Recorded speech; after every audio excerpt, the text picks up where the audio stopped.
இந்த ஜனநாயகன் படம் ரிலீஸ் பிரச்சனை போயிட்டு இருக்கு.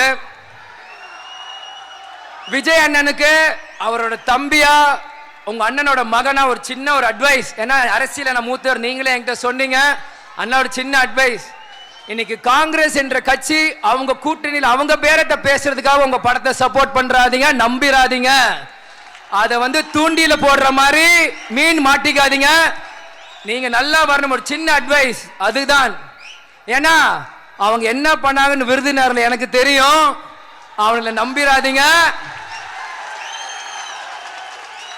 உங்க படம் சினிமா துறையோட சேருங்க. அவங்க சப்போர்ட் பண்றாங்க ஆஹோன்னு நம்பி உங்க கூட கூட்டணி வர மாதிரி வந்து அங்க பேரத்தை உசுப்பி அங்கதான் இருப்பாங்க, எங்கேயோ அவங்க போக மாட்டாங்க. அதனால விஜய் ஒரு சின்ன அட்வைஸ் இது. பிடிச்சிருந்தா ஏத்துக்கோங்க, பிடிக்காத ஏத்திக்கோங்க. எனக்கு நல்லதுக்கு நான் சொல்றேன். அதுதான் தேமுதிக மாநாட்டில் விஜய் பிரபாகரன் சொல்றாரு என்னன்னா காங்கிரஸ் தூண்டல விஜய் சிக்காம இருக்கணும் அப்படின்னு அட்வைஸ் கொடுக்கிறாரு. ஏன்னா இப்போ சென்ட்ரல் போர்டு சம்பந்தமா காங்கிரஸ் பேர் இயக்கம் தம்பி பிரபாகரன் பேசியது கடலூரில. காங்கிரஸ் பேர் இயக்கம் எப்பொழுதும் கொல்லைப்புற அரசியல் செய்யாது, நேர்மையாக அரசியல் செய்யும், நேர்மையாக பேச்சுவார்த்தை நடத்தும். எங்களை பொறுத்தவரை அப்படி கொல்லைப்புற அரசியல் செய்வதோ தரகர வேலை செய்வதோ காங்கிரஸ் பேர் இயக்கத்தின் வேலை இல்லை. அது எந்த காலத்திலும் இல்லை, இனி வரும் காலங்களிலும் இருக்காது. அதை புரிபவர்கள் புரிந்து கொள்ள வேண்டும். எங்களை பொறுத்தவரை இந்தியா கூட்டணி தமிழ்நாட்டில் வலிமையாக இருக்கிறது.